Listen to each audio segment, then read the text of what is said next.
razão de deliberação tomada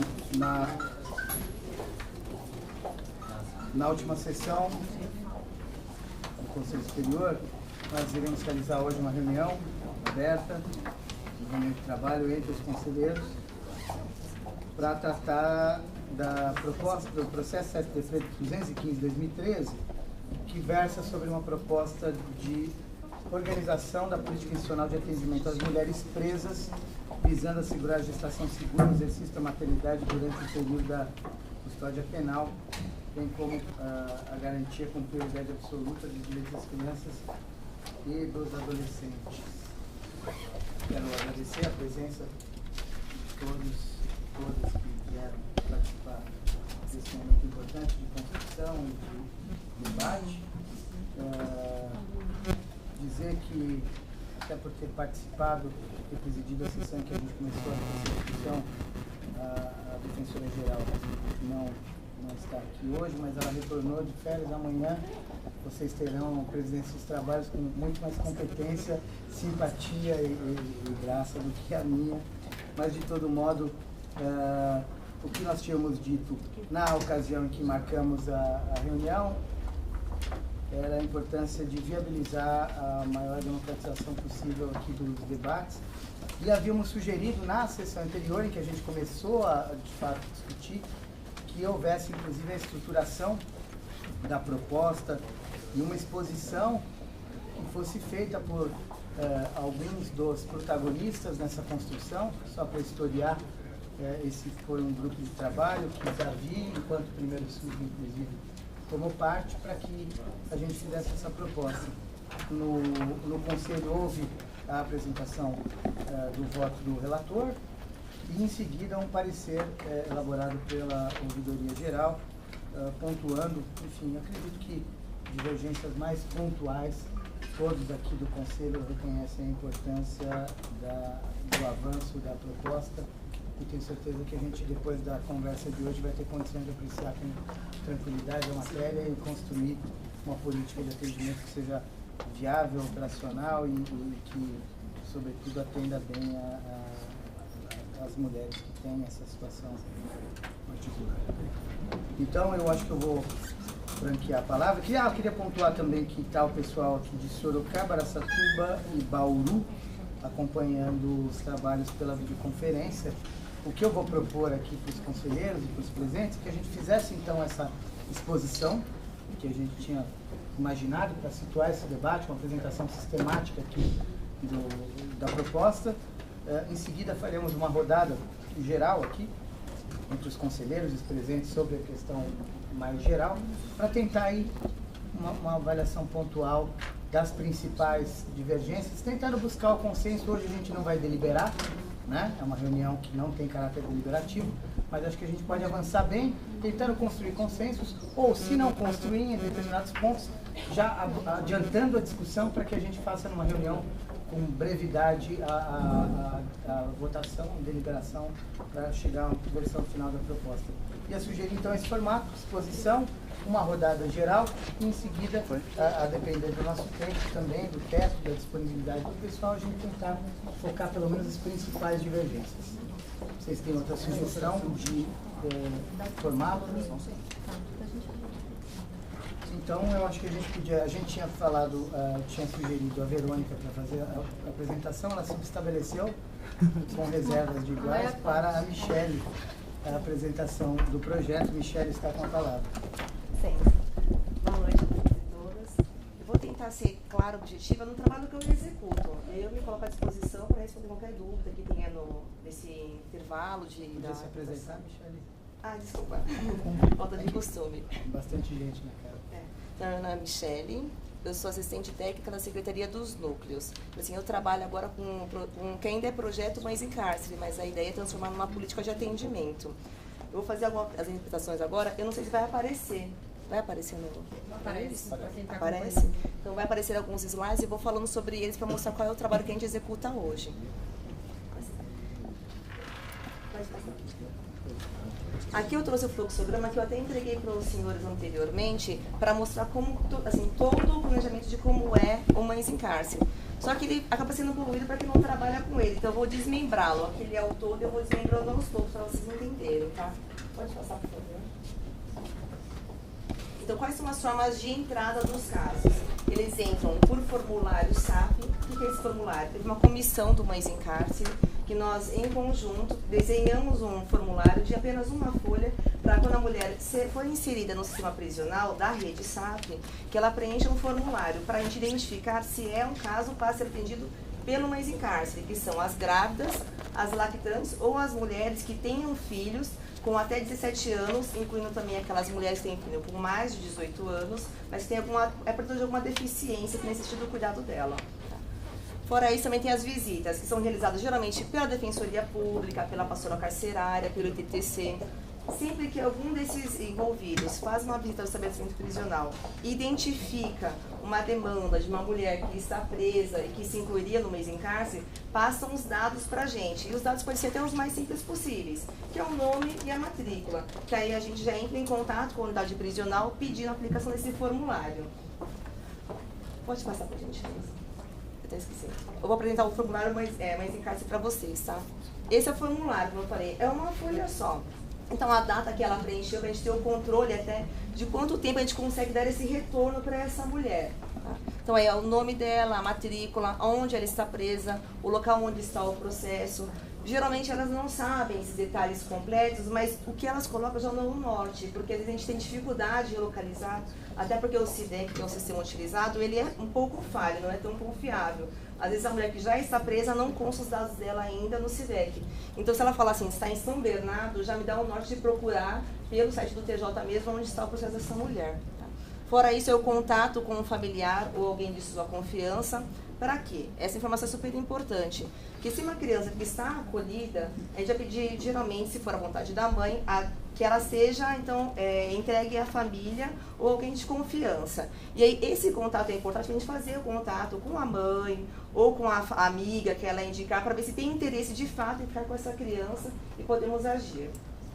Fora isso, é para ela identificar se ela possui ou não filho com menos de 18 anos, elencar por nome, idade, com quem está e o local onde está essa criança.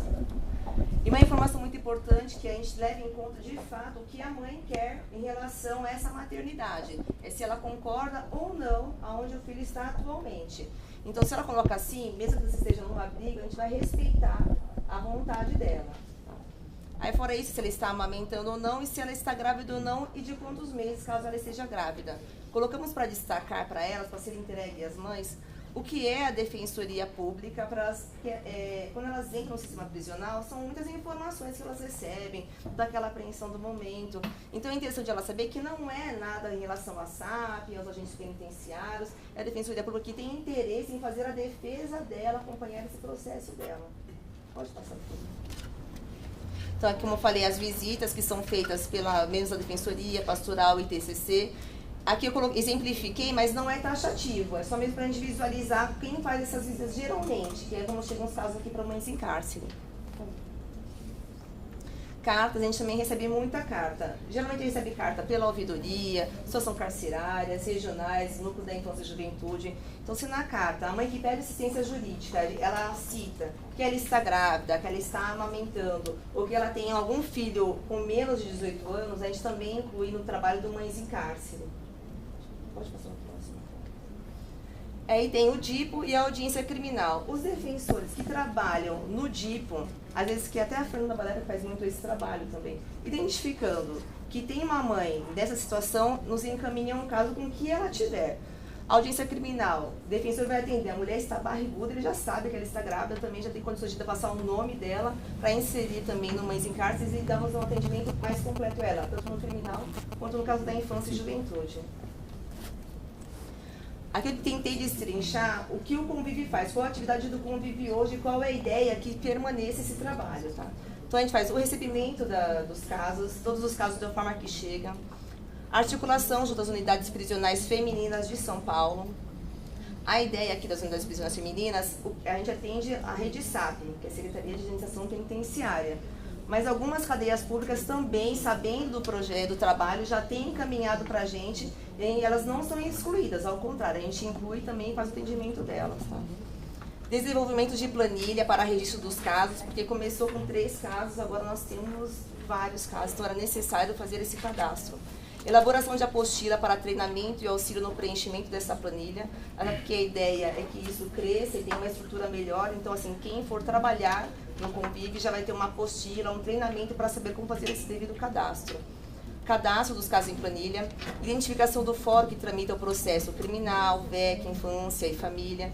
Então, assim, chegou o caso para a gente tem que identificar aonde está o processo dessa mulher, qual é a comarca, se é um processo de conhecimento, se é um processo de execução, se é um processo da infância, ou se tem correndo já um processo na vara da família sobre a guarda. Então eu faço essa triagem desses casos para poder encaminhar ao defensor natural, ao defensor responsável. Complementação da informação com solicitação de aplicação do formulário expandido, se necessário, e encaminhado aos casos aos defensores responsáveis pelo processo de sua área. Tem alguns casos que são mais simples, que com aquele primeiro formulário já são as informações suficientes para a gente poder trabalhar. Agora, se for necessário o formulário expandido, eu já entro em contato com a unidade prisional, que a gente já tem um relacionamento, peço a aplicação do formulário, eles aplicam e nos enviam. Tá? Só se por algum motivo, se não tiver equipe técnica, o diretor criar algum problema, é que a gente entraria em contato com o defensor da área criminal, seja da execução ou do conhecimento, para que ele, numa visita que ele faça à unidade prisional, ele também preencha esse questionário expandido e nos envie. Articulação junto aos defensores e agente para acompanhamento do caso. Que é o trabalho que a gente faz, assim, eu pego o processo e encaminho tanto para o defensor do criminal quanto para a infância. Por enquanto eu não tenho acesso a todos os defensores da infância, mas a ideia é que no ofício que for encaminhado, eu já citar para o defensor da área criminal quem é o defensor da infância e da infância quem é o criminal. Assim eles podem trabalhar em conjunto e se ajudar mutuamente. Recebimento da devolutiva do atendimento, que é um dado importante para fazer a sistematização e levantamento de dados. Tudo que é cadastrado em planilha, é tudo registrado, a gente codificou para fazer um levantamento do relatório, para ver qual é a atuação, onde precisa, até para servir para a política da defensoria, e saber quais são os locais, as comarcas que não tem defensoria e que tem um número grande de atendimento de pessoas para serem atendidas, se não é interessante montar uma própria defensoria naquela região. Saber também assim, qual é o maior índice, qual é o local que tem mais crianças acolhidas, adotadas, que eu acho que é importante para a política da defensoria pública, para ter conhecimento dos seus atendidos, né? E no retorno da devolutiva, toda vez que o defensor me retorna sobre um caso, entrou com pedido de habeas corpus, foi deferido, foi indeferido, também coloco no relatório, para nós termos a noção de quais são as vitórias que estamos alcançando, que isso é muito importante também. Pode passar. Então, eu vou apresentar para vocês o relatório expandido, que é um relatório de 2 folhas, esse é um pouquinho mais completo, mas também é super simples de preencher. Também tem a data do preenchimento, o nome da mulher, a idade dela, a matrícula, o motivo da prisão, o tempo, que é a data de prisão, o motivo, caso ela saiba, o estabelecimento de onde ela está presa, da onde ela veio também, de onde ela foi encaminhada, onde está o seu processo, e depois a gente fala sobre os filhos, se ela tem ou não filhos com menos de 18 anos, para falar o nome deles, data de nascimento, local onde estão, data do acolhimento, caso tenham sido acolhidos, e se ela concorda sim ou não. E aqui a gente deixa bem claro, tenta individualizar cada um para que ela possa se manifestar. Tem alguns que essa mulher tem 6 filhos, ela não concorda com um, ela coloca não, a gente acha que é todos. Então aqui ela vai poder explicar qual é que ela não concorda. E aí vem outras informações que a gente acrescentou, se passou por entrevista no setor técnico do fórum. Isso no caso de acolhimento. E aqui eu complemento também, assim, aí é para citar o nome e o endereço do acolhimento, caso ela saiba, porque nos auxilia a identificar onde está o processo também da criança, o processo de acolhimento dela. Por isso, se ela teve audiência na vara da infância, se assinou algum papel, para a gente saber se a gente está dentro do prazo, não, se ela participou da audiência, porque uma prática muito comum é ser citada por edital, de forma revel, ser julgado, ser destituído e ser adotado sem a mãe nem saber o que está acontecendo. A gente tem noção disso. Se ela foi ouvida por juiz, psicólogo, assistente social, a gente recebeu qual é a qualidade desse atendimento que está acontecendo, dessas audiências. Tá? E a gente pede indicação de 2 familiares ou pessoas de confiança para ficar com aquelas crianças. As crianças, para ficar com a guarda, mesmo que esteja com a avó, é com a avó mesmo que ela quer que fique, a gente regulariza a guarda com a avó, que isso é importante para questões de escola, de hospital, para ficar tudo regularizado. Se está acolhida, para a gente desacolher essa criança também. E em caso de gravidez, a gente pergunta se ela, quantos meses ela tem, se ela está fazendo pré-natal, se não, se ela está amamentando, se está com a criança no presídio. Às vezes ela fala que está amamentando, mas a criança vai só nos dias de visita, para a gente ter uma noção dessas informações também. Pode passar para a gente ver. Assim, qual é acho que uma das importantes, mais importantes funções do Convive? É ajudar nesse diálogo entre o defensor público criminal, seja ele da conhecimento, para disciplina criminal, e o defensor da infância. Porque todos atuam muito bem, mas cada um dentro da sua área. Não tem essa comunicação. E ela é importante. A gente tem alguns exemplos já de sucesso, inclusive, por esse trabalho em conjunto. Uma que seria até a Agnes, que a gente mandou para o defensor criminal, ele rapidamente já identificou o caso, já pediu, conseguiu no dia seguinte a prisão domiciliar, e a criança estava acolhida. Eu já entrei em contato, a gente já procurou a defensora que estava dando do caso, que é até a Manuela, que está aqui, também acompanhando. E aí ela já instruiu como deveria ser feito, a gente entrou em contato com a unidade prisional antes dela sair. E aí orientamos a necessidade dela vir na defensoria, para ser atendida pelo defensor e fazer a defesa no caso de acolhimento dela. E está acontecendo, não dá para dar um resultado agora porque ainda está em andamento esse processo. Mas foi super importante esse contato entre os dois. Pode passar, amor. Aqui, o encaminhamento dos casos para os defensores da área da criminal, conhecimento e VEC. Então, o Convive encaminha para o defensor da área criminal, quando ele constata que o motivo da prisão decorre de algum processo da área de conhecimento. Para o defensor da vara de execução criminal, nós sempre encaminhamos quando a gente verifica que tem um processo de execução em andamento. Às vezes ela não está presa por esse processo, mas é importante que o defensor tenha conhecimento dessa prisão dela e ter subsídios para poder ajudar nessa defesa. E para a núcleo de situação carcerária, quando é constatado que não há defensoria na comarca onde é essa atuação. Até uma informação importante, está falando com a Franciane agora há pouco, é que qual é o trabalho dos núcleos? O núcleo ele recebe essa demanda. Não tem defesa em uma cidade X. O núcleo pega, faz o habeas corpus, que é uma medida emergencial, e já pede a indicação do advogado ativo para acompanhar a defesa dessa mulher de fato. Então, são situações emergenciais, não está se criando uma banca, mas é para dar uma resposta imediata porque ela se faz necessário. Não dá para esperar a indicação do advogado, sendo que a mulher está com 9 meses de gestação. Pode passar, por favor. E aí, no encaminhamento nos casos de defensores da vara da infância ou família. É encaminhado para o defensor da infância quando vai constatada a existência de um processo na vara da infância com a atuação da defensoria pública. Na vara da família é a mesma coisa, é encaminhado quando é constatado que tem um processo na vara da família com a atuação da defensoria pública. No caso de guarda, por exemplo, não precisa ser necessariamente na vara da infância. É encaminhado para o núcleo de infância e juventude, quando é constatado que o processo onde está tramitando, a comarca onde está tramitando o processo, não tem atuação da defensoria pública. E se for um caso para entrar na vara da família, encaminhamos para o núcleo da mulher, como foi até sugerido, e a gente acabou que achei muito interessante, a foto do José Moacir. Pode passar para o próximo, por favor. Agora encerrou. Então, assim, coisas importantes que eu queria destacar, assim. O Convive, dentro desse trabalho que ele faz, a gente criou um contato muito bom com as unidades prisionais de modo geral. Então, assim, aos poucos, isso foi construído ao longo desses 2 anos, lógico, né? Assim, em contato tanto com a equipe técnica como com o diretor, eles encaminham todos esses casos para a gente, geralmente de uma forma redonda mesmo, com os dados bem detalhados. Por exemplo, o centro hospitalar, eles nem preenchem aquele primeiro formulário, eles já preenchem o formulário expandido, porque eles sabem que aquelas mulheres que estão lá são mulheres lactantes que já vão entregar aquela criança para a guarda de alguém. Então, assim, isso já vem acontecendo. É muito difícil quando a gente precisa acionar o defensor da área criminal para que faça esse complemento de informações. Até a defensora Thalita da Vara de Execução Criminal entrou em contato comigo semana passada, pedindo indicação de 10 presos para atender pelo Mães em Cárcere, para ajudar no trabalho. Eu tive dificuldade para passar 10 casos, que eu precisava de mais detalhes dela, porque eu já tinha essas informações, junto com o trabalho que a gente faz com a equipe técnica.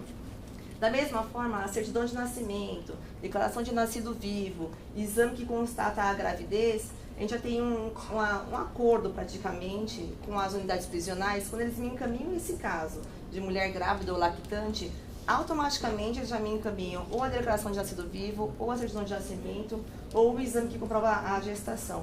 E caso eles não encaminhem, eu solicito por e-mail ou por um simples telefonema e eles me encaminham da mesma forma. Então, assim, a ideia é dar o máximo de subsídios para o defensor fazer a atuação dele de forma tranquila. O que seria mais difícil para mim, mas o contato entre os defensores já possibilita. A guia de acolhimento, essa é uma informação que eu não consigo. Por quê? Corre em segredo de justiça.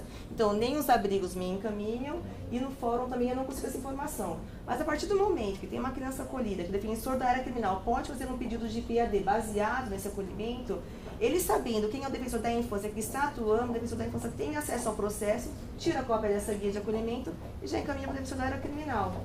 Assim, a ideia é, como eu falei assim, é dar melhores diretrizes para o defensor, dar subsídios, que ele tenha uma melhor estrutura para fazer uma atuação mais completa, que é a vontade de todos, na verdade. Assim, eu tentei colocar tudo o que eu lembrava, mas eu estou aqui à disposição para qualquer dúvida, se tiver, eu complementar também, tá bom? Muito obrigada. Obrigado, Michele.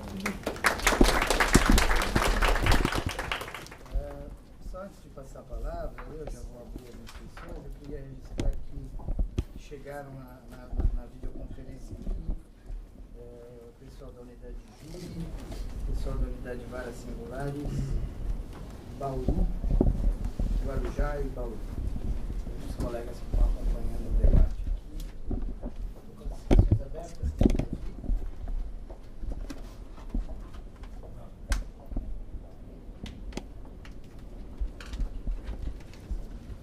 Fazer inicialmente, parabenizar a Michele por ter demonstrado de maneira tão resumida e consistente como o trabalho vem se desenvolvendo.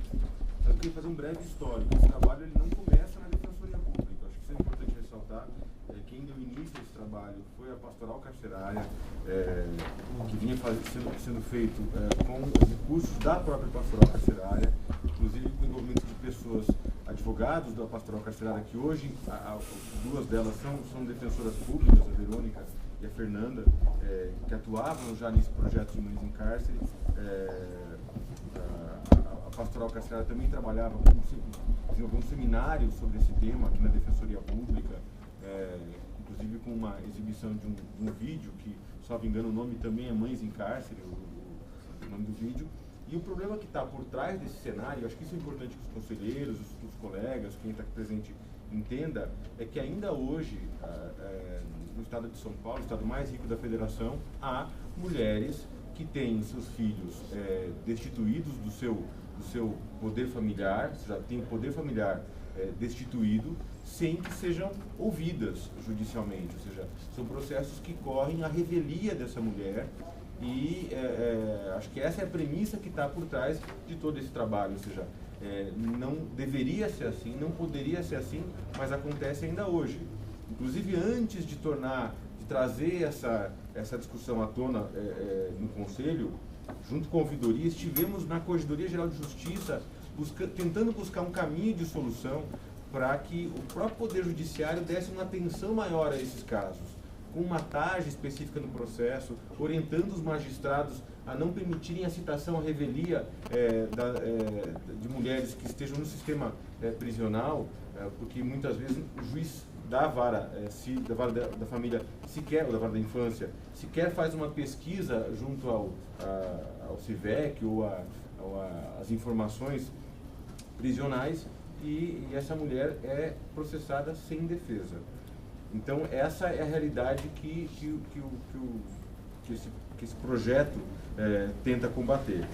As premissas, como a Michele ressaltou muito bem, a primeira delas, uma atuação integrada. Talvez seja o primeiro projeto na Defensoria Pública que busca uma atuação integrada entre diversos órgãos. Em que os defensores do criminal conversem com os defensores da área civil. E isso é difícil de acontecer no dia a dia. Há espaços de pouca comunicação, porque as áreas de atuação são muito distintas. Então, o objetivo inicial, a premissa inicial, era um diálogo maior entre defensores da área civil e da área criminal.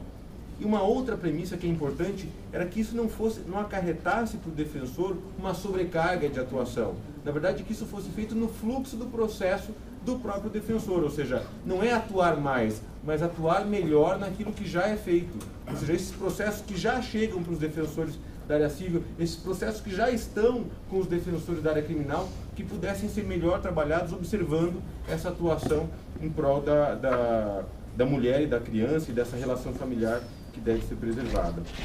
Então essa foi uma premissa também que permeou esse trabalho, que começou, e aí inicialmente acho que é importante destacar isso, com os núcleos de situação carcerária e da infância e juventude, e não só os defensores desses núcleos, mas também os agentes, os servidores vinculados a esses núcleos. E aí de novo destaco a Michele, que de maneira voluntariosa se dedicou a esse trabalho, acumulando outros afazeres e com uma dificuldade muito grande.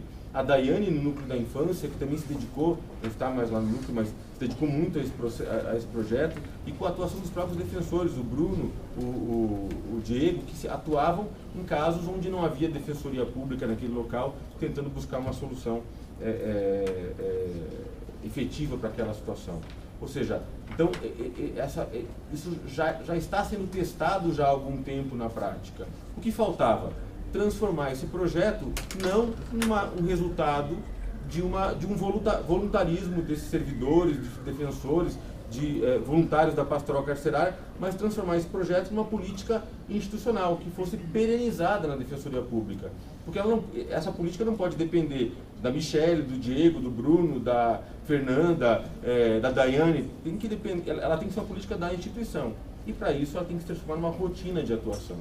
E daí porque foi a ideia de construir um projeto e encaminhar ao Conselho Superior.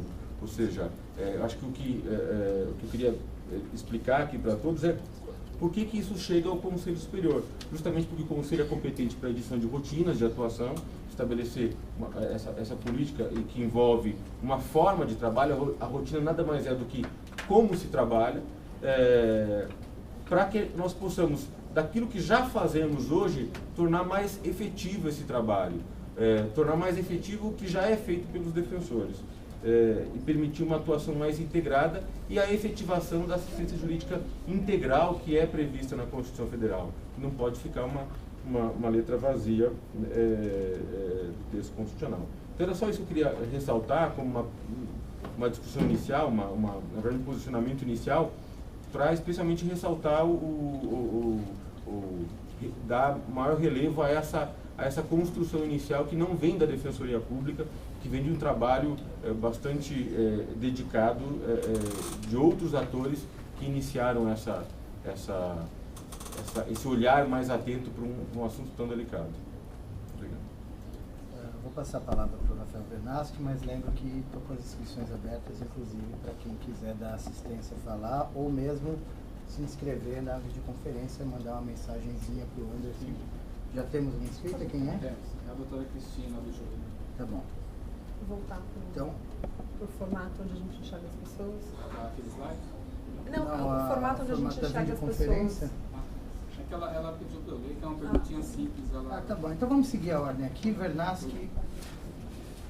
Boa noite a todos e todas. Queria também parabenizar a Michele pela apresentação, pelos proponentes dessa proposta, pelo trabalho do relator e pelo trabalho da ouvidoria de ter conseguido aí se juntar com esses núcleos para colher e aperfeiçoar a própria proposta inicial. Eu queria até me aventurar um pouco, porque eu não sou da área, não atuo em execução, né, trabalho na Fazenda Pública, mas lendo aqui a proposta, né, eu acho que ela de forma estrutural ela está muito bem acho que delineada, né, já com as atribuições de cada órgão específico, mas eu queria aqui até só levantar alguns pontos aí para a gente aprofundar essa discussão, que são questões, não chegam a ser estruturais, mas que tem a ver um pouco com a logística do funcionamento de como seria essa atividade. Então, o primeiro ponto aqui, e daí até uma indagação assim, que eu faço principalmente para os proponentes, né, já que é um debate para a gente poder dividir um pouco essas, pelo menos, minhas preocupações. O primeiro ponto, quando ele fala aqui das atribuições dos núcleos, e diz... Não, fala no núcleo especializado de infância e juventude, mas do situação carcerária também. O do relator seria o artigo 4º, que foi mantido pelo seu voto. Na verdade, é uma reflexão e até para saber essa previsão dos núcleos atuarem nas demandas onde não existe Defensoria Pública, São as cotas do mais. se isso realmente é possível, se a gente consegue ter essa atuação. Eu fico imaginando algumas cidades bastante distantes do interior, como que se daria essa atuação nessa comarca. Parece que a Michele falou que a ação seria posteriormente, acho que nomeada. Eu queria só entender melhor como que seria feita essa atuação e se o núcleo teria perna para isso, de até talvez tenha que ter uma própria banca, entre aspas, aí, de processos individuais.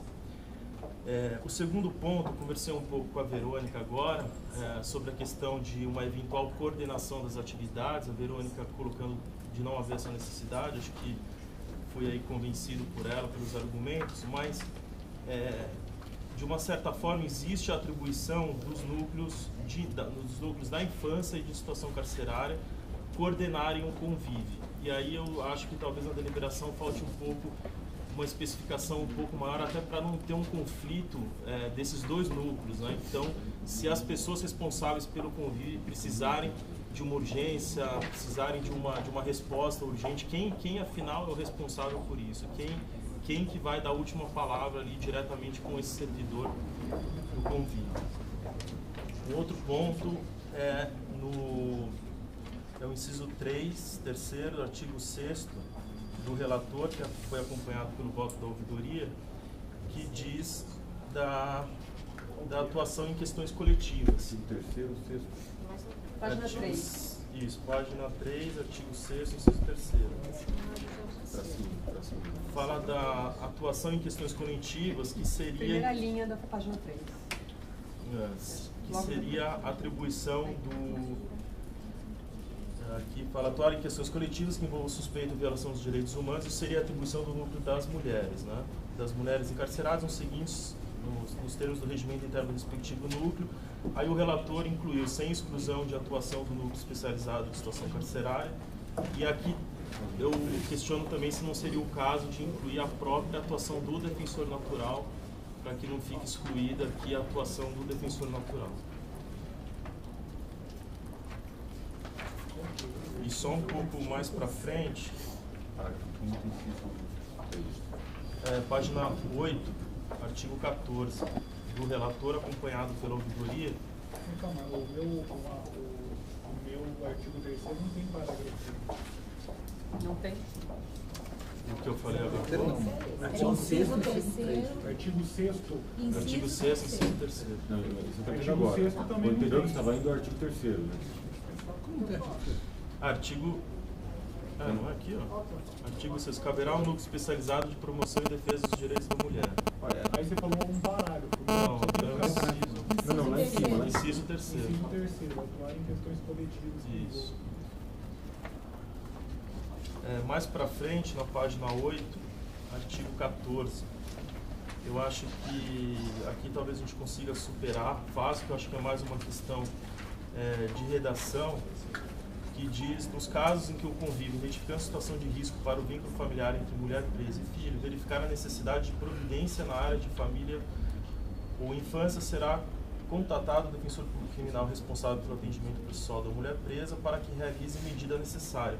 Acho que aqui talvez seja só o caso de aperfeiçoar a redação, porque lendo o artigo eu entendi que essa medida necessária seria a aplicação do questionário, o preenchimento do formulário.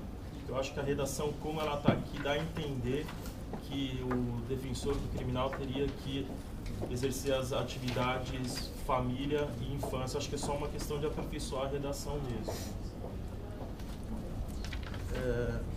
E por fim, aqui é realmente uma dúvida mesmo.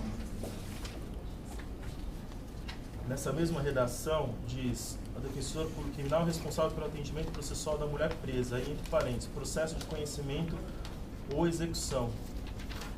Aqui fica, na verdade, uma dúvida que eu tenho. No processo de conhecimento, como que a gente vai conciliar essa deliberação com o que está previsto na deliberação de atendimento nos CDPs? Porque, como aqui coloca o processo de conhecimento, se não haveria, porque aqui a gente fala que o defensor responsável pelo atendimento processual daquela mulher presa seria a pessoa que iria lá aplicar o questionário, mas a gente sabe que pela deliberação que foi aprovada agora para a atuação do CDP, não necessariamente o defensor que vai fazer a defesa processual é o que vai até o estabelecimento, né? Na verdade, vai ser uma forma de um rodízio, que eles vão ter que colher esses dados e encaminhar daí para o defensor responsável, o defensor natural do caso.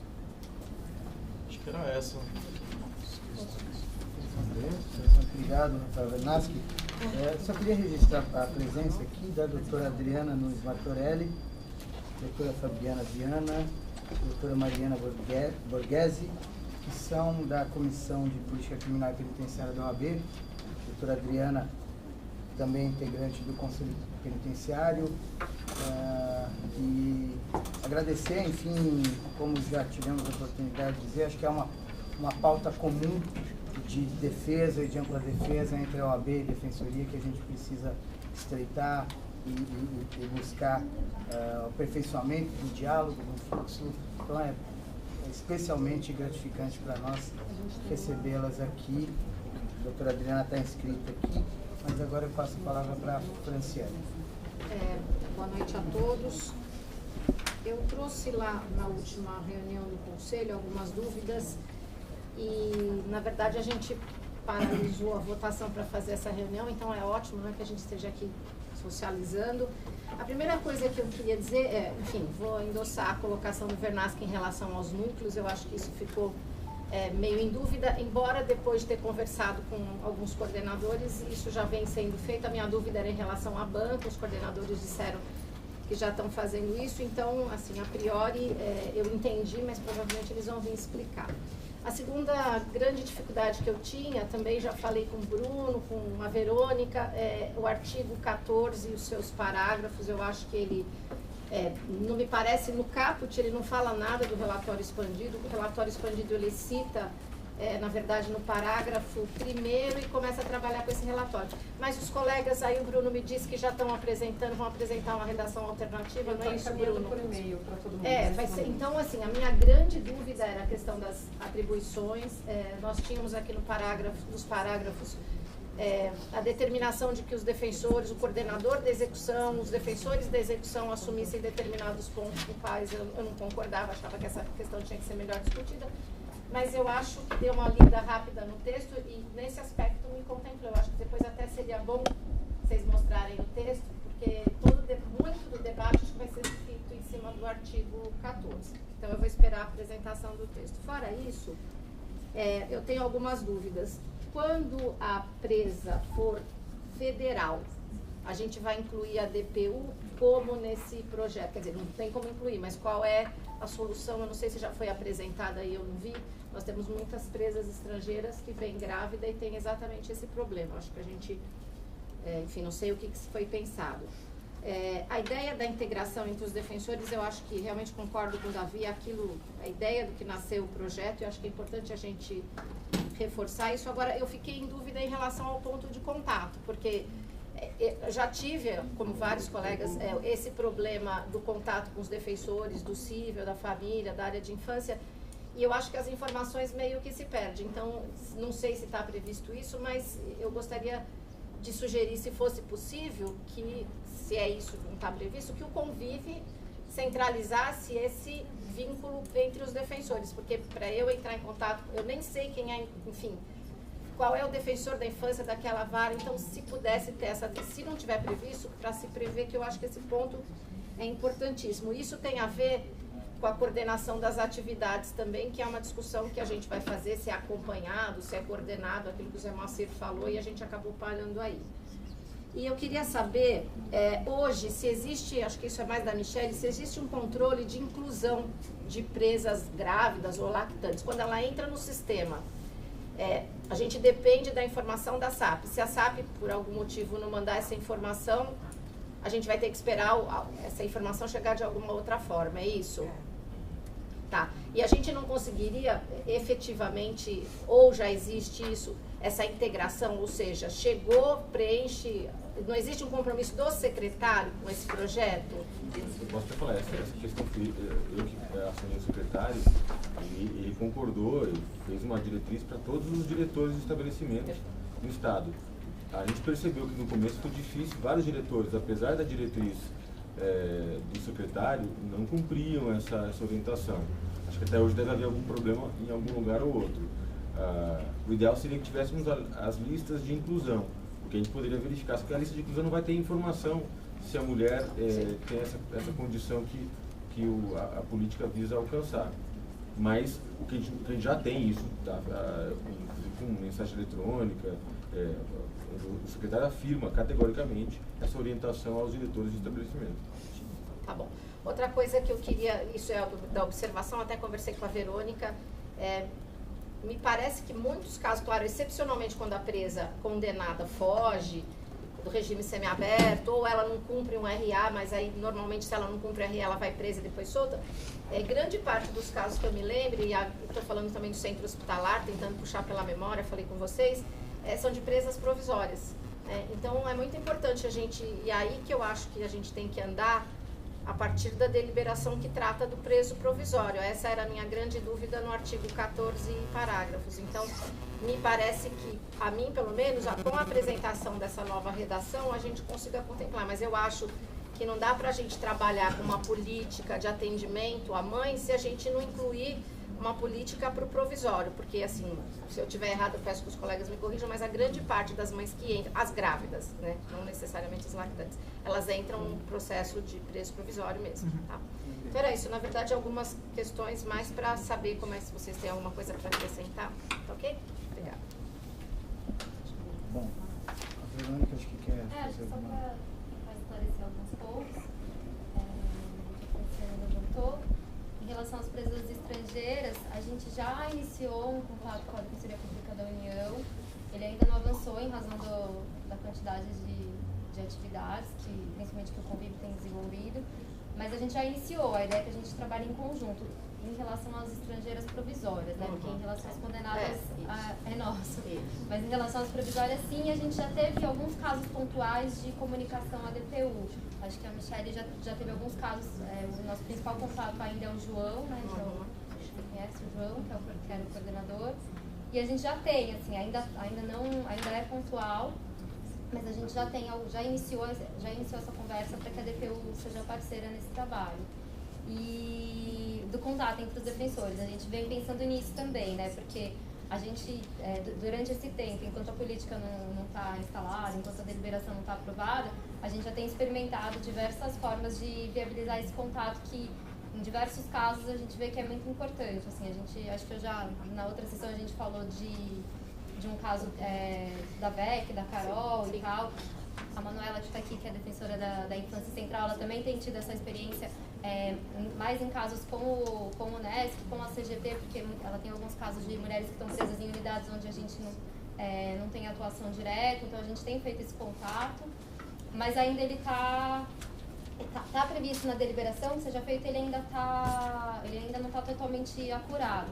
O que a gente tem conversado ultimamente, assim, eu e a Michelle, e o pessoal que tem trabalhado nisso, é da gente estabelecer um fluxo de que, normalmente, os casos de mães, eles têm um encaminhamento para a área criminal e um encaminhamento para a área de infância. Então, o que a gente pensou, ainda que o ofício de encaminhamento seja feito por papel, por via impressa, ou, de repente, se a gente conseguir avançar para fazer por e-mail, que a gente tenha um contato por e-mail com as duas pessoas responsáveis. Então, ou o próprio ofício, né, já por e-mail, ou se o ofício for por papel, a gente pensar num e-mail conjunto, num modelo de e-mail, dizendo, foram encaminhados, o caso foi encaminhado para vocês, cada um está atuando, pensando numa redação, cada um está atuando em uma das pontas, em uma das áreas diferentes, e aí as pessoas já ficam em contato, porque esse contato tem se mostrado essencial e muito rico para a qualificação da defesa na infância e para o aumento do índice de sucesso dos pedidos de prisão. Acho que em relação aos presos provisórios, esse problema da visita, né, que na redação do artigo 14 ficou como se a visita está focada nos defensores da execução e os defensores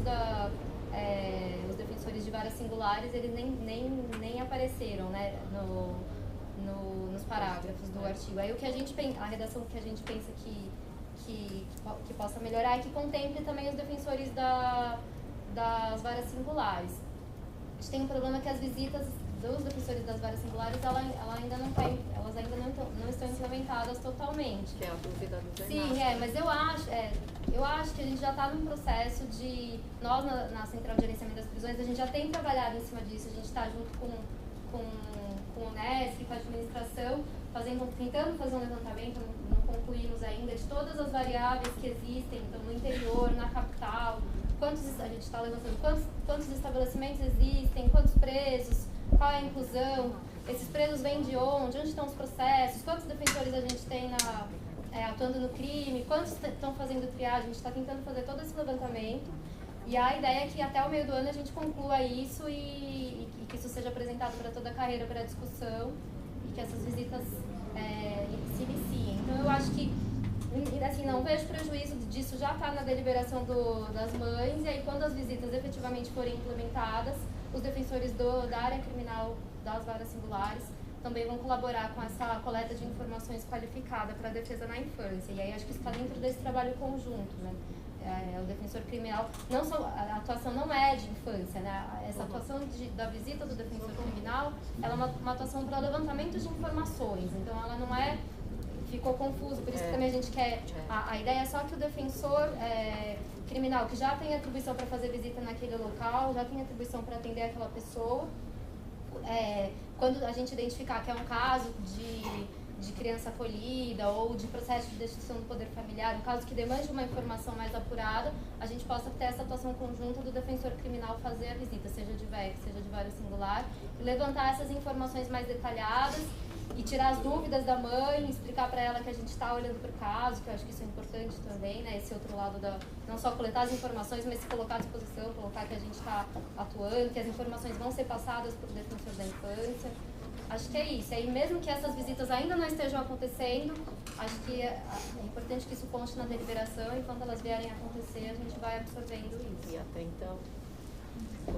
Até então, assim, acho que assim, a gente, os casos que a gente já tem, que demandam essa intervenção, a gente tem solucionado da forma que a gente consegue. Às vezes é um contato com a equipe técnica, dependendo de qual... Tem equipes técnicas de estabelecimentos que são boas, que têm um diálogo bom, tem equipes técnicas que não são, então de repente é uma visita do defensor que já faz visita. Alguns defensores da própria VEC já têm feito isso, né? Aquele exemplo que eu dei da Carol de novo foi um pouco isso. A gente tem mais de um caso, né? Parece que a Carol ela traz vários casos de mães. Mas ela tem, a Patrícia, então acho que a gente vai resolvendo como a gente consegue, assim. E aí acho que a ideia da aprovação da deliberação é que gradualmente a gente vai absorvendo essa demanda, como a gente já tem feito agora. Acho que a deliberação é importante porque a gente espalha tudo isso para a carreira, né? A gente espalha esse trabalho, espalha a importância de ter posso esse fazer trabalho. uma sugestão? Desculpa interromper a gente. É só por uma questão de encaminhamento, longe de mim aqui querer conduzir de uma forma ou de outra algo que se propõe ao diálogo, mas a proposta original era que a gente fizesse uma abordagem primeiro geral nas falas. Eu sei que algumas adentraram numa análise pontual. E daí abordar ponto por ponto, que eu estou de fato com dificuldade até para acompanhar, porque depois a gente vai voltar no ponto a ponto. Então acho que seria mais produtivo a gente ouvir primeiro quem tem uma abordagem geral sobre isso. E aí, eu como presidente, estou sugerindo que encaminhemos ponto por ponto, daí a gente pode focar e aí até democratizar, porque tem outras pessoas inscritas, e aí se você for responder a cada questão pontual aqui, a gente vai chegar às 8h30, as pessoas vão estar levantando, 8 horas as pessoas vão levantar, e a gente não avançou muito para checar o que é consenso ou não, porque pode ser que haja alguns pontos aqui que... Não sei se você quiser finalizar, mas é só uma sugestão de encaminhamento aqui. A Cristina Emi, que está acompanhando pelo júri, ela levantou uma questão por escrito, né? Qual seria, Anderson? Ela tem explicações diferentes do sistema atual e a nova regulamentação. Qual a diferença entre o sistema atual e a nova regulamentação? Na verdade, Cristina, eu, aliás, concito os colegas que não façam a pergunta pelo computador, que apareçam, mas, Cristina, essa é a primeira regulamentação, efetivamente, está funcionando como um projeto na prática, né? A partir de uma experiência que foi herdada da pastoral carcerária, como foi dito, essa é a primeira regulamentação. Não sei se acho que na verdade é a fixação de responsabilidade, né? Porque o que acontece hoje é que não há um comprometimento de nenhuma das pontas. o convívio, esse esboço do convívio atua, mas não há garantia que vai ter a devolutiva do defensor, tanto na da infância quanto do defensor do criminal, acerca da medida que foi encaminhada. Acho que a grande mudança, e aí, claro, estou passando por cima de todos os detalhes da deliberação, mas a grande mudança é fixar a responsabilidade dos defensores na prestação da informação. Ok, então a primeira normatização, isso vai passar de fato a ter essa aderência e a obrigatoriedade de devolutivas a partir da fixação da rotina, Cristina. A Adriana Nunes.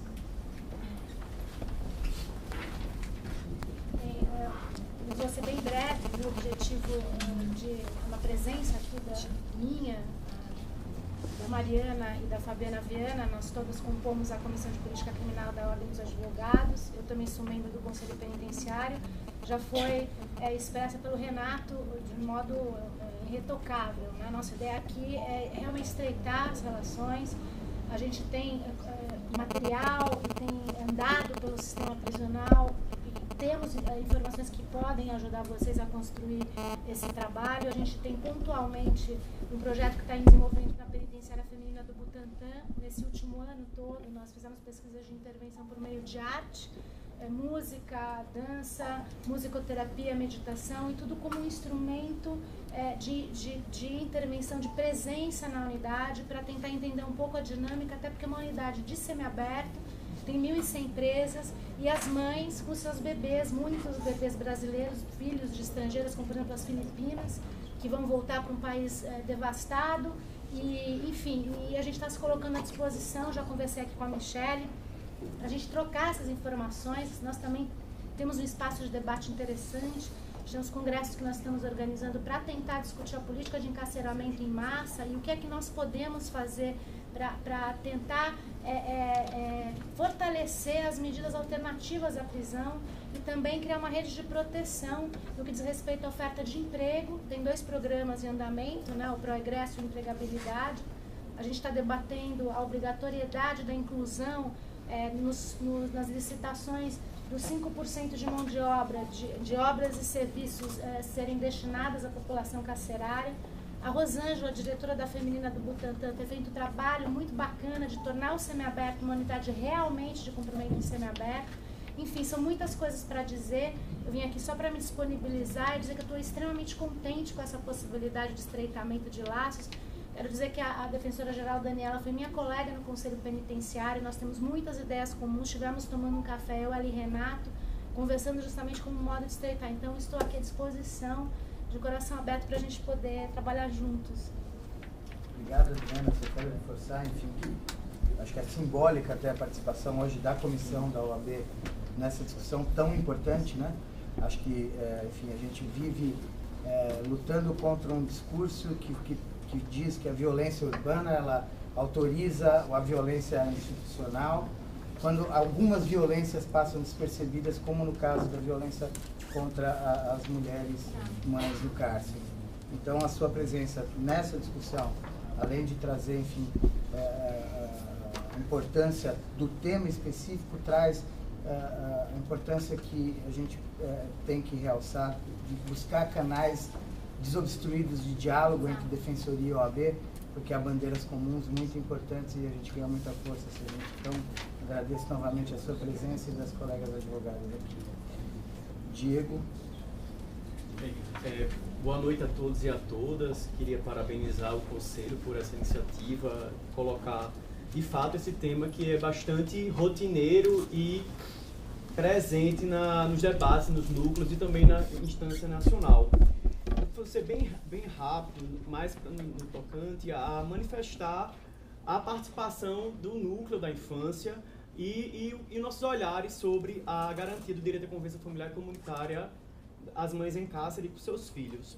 Bem, nesses últimos 2 anos, nós tivemos em 2012, de cerca de 230 procedimentos instaurados no núcleo e no ano de 2013, 360 procedimentos instaurados. Todos eles, 95%, são oriundos do formulário preenchido pela SAP, em parceria com a Defensoria, remetido ao Convive, a Michele, que se coloca para lá. Bem, logicamente, a gente, dentro dessa garantia convivência familiar, nós temos que ter 3 olhares de personagens. As gestantes, as lactantes e as mães que estão em processo, né, de crianças em acolhimento institucional que não estão em DPF ainda, e as crianças que estão, mães que estão sendo polo passivo no processo de destituição de poder familiar. Esses 4 olhares são importantes na atuação dentro da área da infância e juventude. Felizmente, em virtude de uma ação civil pública, não, em virtude de um TAC que foi firmado com o Ministério Público aqui na capital, o centro hospitalar, hoje particularmente a nossa menor preocupação é com as lactantes. Porque a gente faz um trabalho, e também com força dessa TAC, eles fazem toda a providência para garantir